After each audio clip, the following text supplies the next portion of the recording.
Du 11 septembre 2021 au 11 septembre 2022, le professeur Muhindo Munganda réalise exactement une année à la tête de l'université de Goma.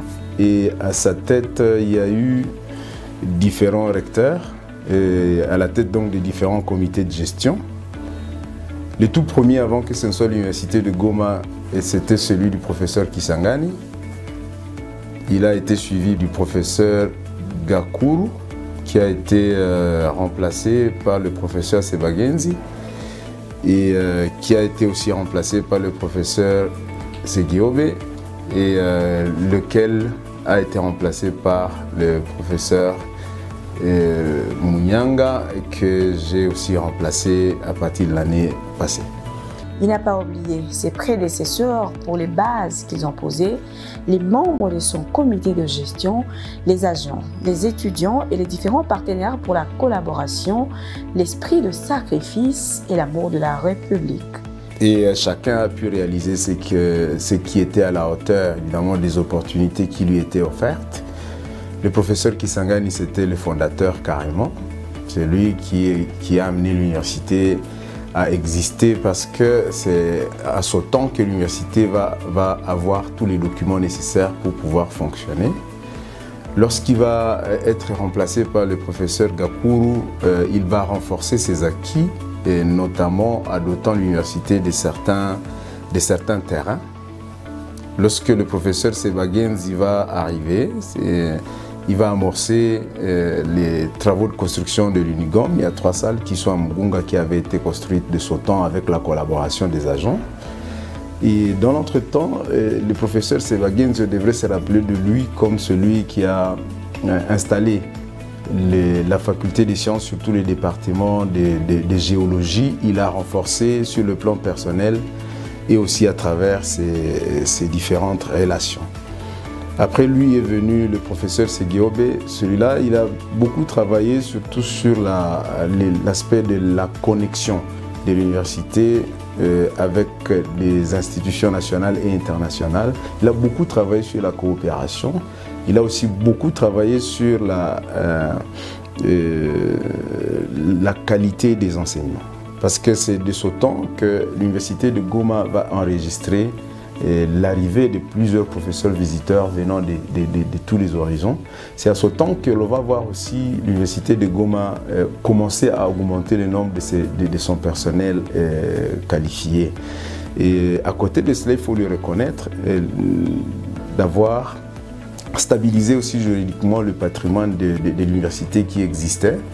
Il y avait par exemple des conflits de terre du côté de Mugunga ou du côté de Boulengo.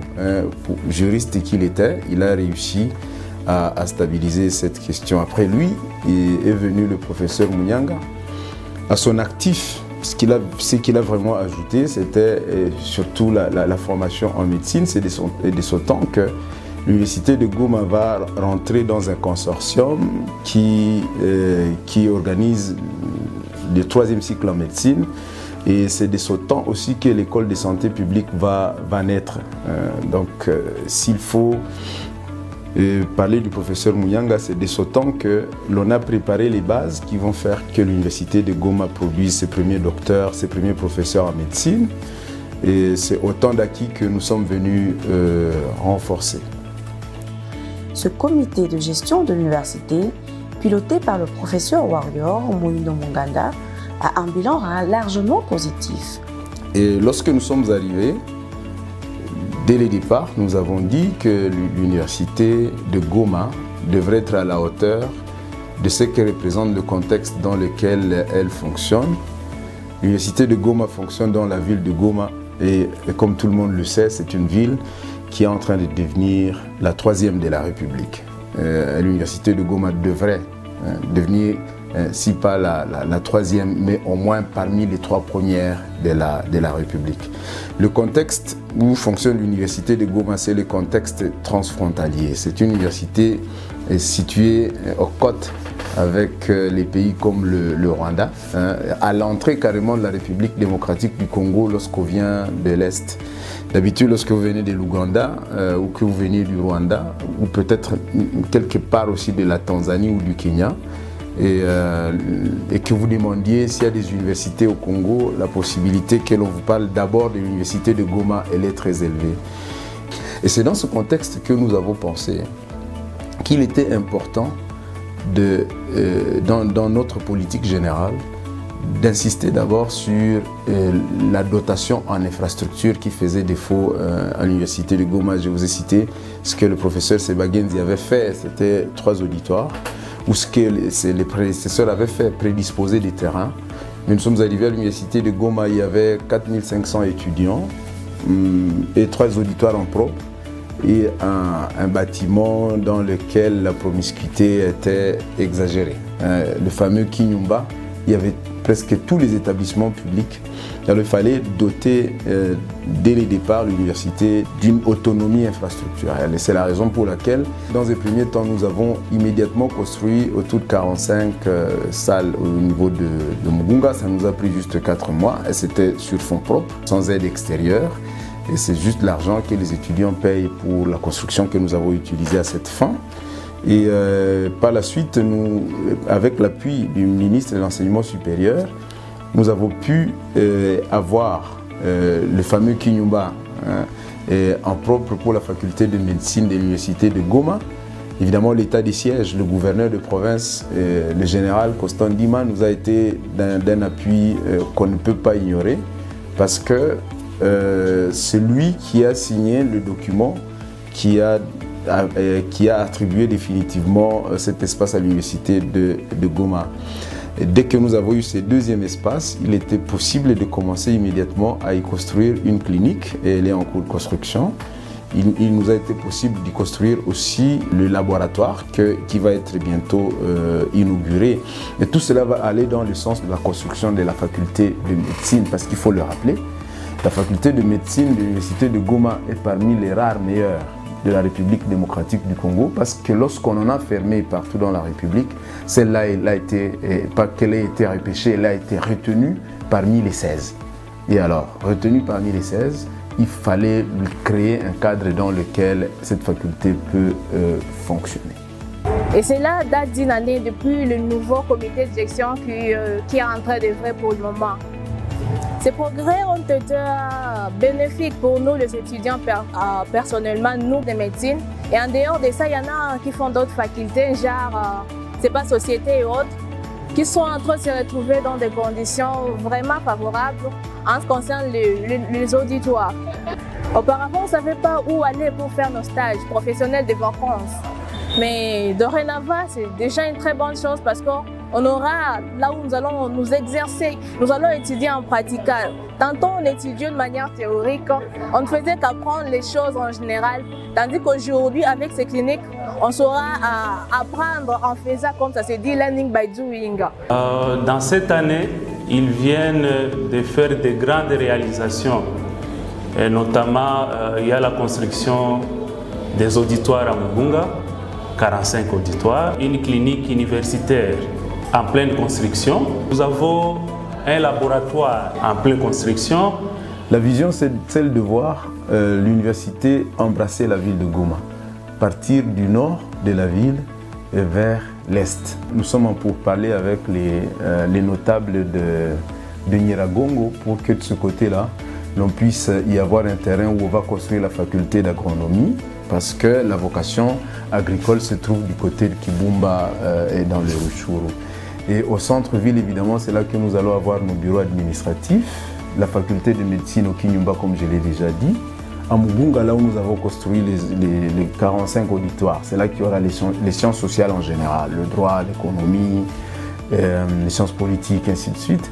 Et sur le terrain que nous avons à Boulengo, c'est là plutôt que l'on va avoir les sciences dures. La faculté des sciences avec la biologie, la géologie et ainsi de suite. Et nous croyons fermement que prochainement, il faudrait qu'à l'université de Goma, on y ouvre aussi une faculté des sciences vétérinaires parce que le côté de Massissi, c'est un point à vocation pastorale.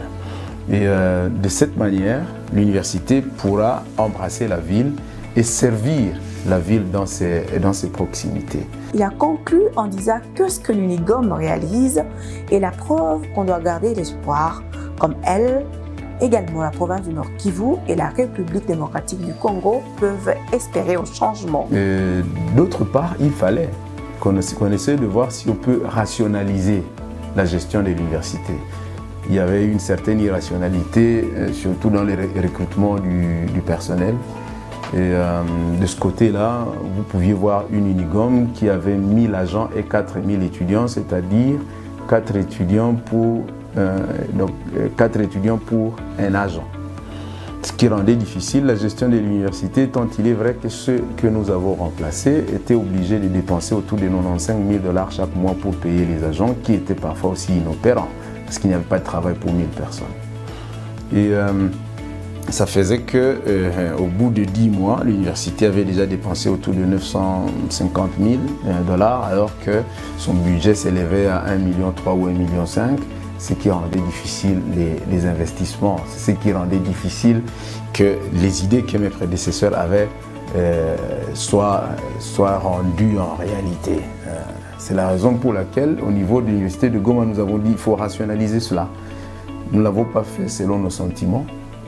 C'était une phrase magique qu'on avait prononcée le jour de la remise et reprise, que cette université va être gérée selon la raison et la loi. Il y a eu évidemment aussi la rationalisation sur le plan financier. Nous avons doté l'université des logiciels de gestion financière et tout se contrôle. Tout a été complètement bancarisé. À l'université de Goma, rien ne passe plus de main en main. Tout s'est payé à la banque et tout s'est fait à travers la banque. Et aussi, nous sommes dotés d'un instrument de gestion qu'on appelle budget. Et de ce côté-là aussi, on est allé du côté de la loi. Nous avons convoqué un conseil de l'université qui en a voté un. Et pour le moment, il est en train d'être exécuté selon les règles de l'art. Il y a quelques années, les agents de l'université de Goma travaillaient pendant 12 mois. Mais ils étaient obligés de toucher la prime pour 9 mois. Alors quand ce comité de gestion est arrivé, il a décidé de commencer à payer les agents pendant les 12 mois. On croirait même que ce sont des choses qui pourraient se faire dans 10 ans.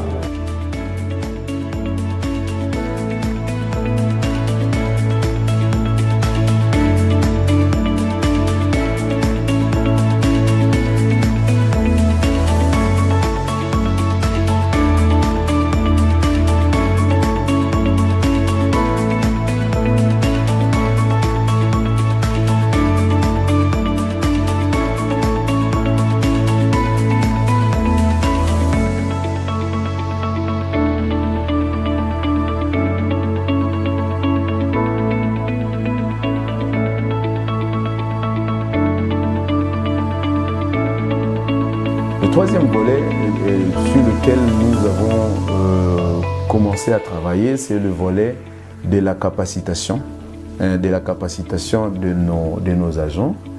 Pour ce qui concerne les enseignants, nous avons signé des accords avec l'UPN de Kinshasa. Nous avons aussi signé des accords avec l'UOB de Bukavu. Nous avons aussi signé des accords avec l'UCG de Butembo. Il y a la possibilité dorénavant à l'université de Goma que les assistants et les chefs de travaux qui n'ont pas de DEA puissent suivre leur formation ici à travers ce type de collaboration. En même temps, au niveau de facultés, on essaie de stimuler les gestionnaires de ces facultés à prédisposer des formations, des capacitations à l'endroit de leurs enseignants. Au niveau du comité de gestion, avec surtout l'avènement du système LND, il y a eu une série de formations qui ont été mise à la disposition de nos enseignants parce qu'il fallait qu'ils apprennent à enseigner autrement, qu'ils apprennent à évaluer autrement et que tout se fasse autrement en suivant la politique nationale du ministère de l'Enseignement supérieur. Au niveau de nos agents administratifs, chaque lundi, depuis un certain temps, ils suivent des formations spécifiques. Parfois c'est l'informatique, parfois c'est l'anglais. Je sais que bientôt, ça va être une formation en gestion et évaluation des projets. Il s'agit à ce niveau-là de travailler sur la qualité des ressources humaines. Et, au niveau du social, le temps que nous avons été ici, nous y avons pensé avec une amélioration de ce qu'ils avaient comme revenus, parce qu'auparavant, ils n'étaient payés que sur 9 mois, mais nous avons décidé, nous avons opté pour les payer sur 12 mois, ce qui fait une augmentation de 33,3% de ce qu'ils gagnaient auparavant. Pour qu'ils se sentent encore à l'aise, l'université de Goma dispose déjà d'une cantine qui permet à l'agent qui n'a pas à manger à la maison, ou plutôt il a besoin du cahier pour son enfant, il peut se servir au niveau de l'université et ça s'arrange plus tard et à l'interne. Sur le plan social, il y a une politique que nous sommes en train de mettre en œuvre, ça c'est maintenant pour les enseignants, de telle manière que l'enseignant qui a des difficultés à poursuivre ses études peut venir prendre un prêt au niveau de notre caisse et qu'il se paye facilement ses études. À partir de l'année prochaine, il y aura carrément une vingtaine de bourses qui vont être octroyées par l'université aux enseignants qui vont démontrer qu'ils méritent particulièrement d'être accompagnés par l'université. Sur le plan social, il y a un élément que il ne faudrait pas que j'oublie. À partir de l'année prochaine, nos agents vont être enregistrés et abonnés à une mutuelle de santé. Il va se faire que eux, ainsi que leurs dépendants, ils n'auront plus beaucoup de problèmes à se faire soigner, au moins pour des maladies qui ne sont pas compliquées.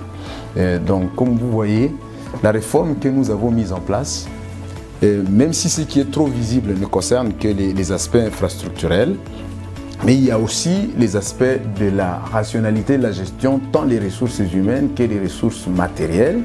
Il y a les aspects de la capacitation du personnel, tant académique que administratif. Et il y a aussi les aspects du social qui ont été aussi mis sur la table. Je crois que c'est sur ces 4 éléments que le comité de gestion qui a été mis en place et que moi je dirige actuellement devrait rester dans la mémoire de tous ceux qui connaissent l'université de Goma et qui l'aiment aussi.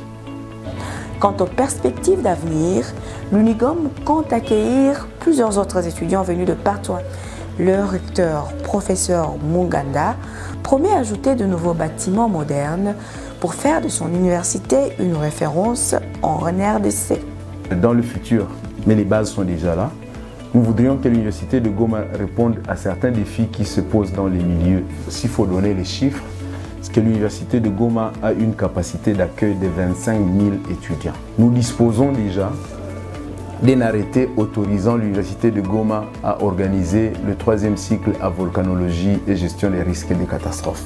Mais pour le moment, je crois que l'on peut dire de l'université de Goma qu'elle vient de trop loin et tous ceux qui sont passés par ici ont tenté de donner leur contribution et nous, la nôtre, modeste, nous sommes en train de la donner depuis une année et je crois qu'on est sur le bon chemin et l'appui de nos agents, de nos étudiants, de la ville et des autorités nous a été capital.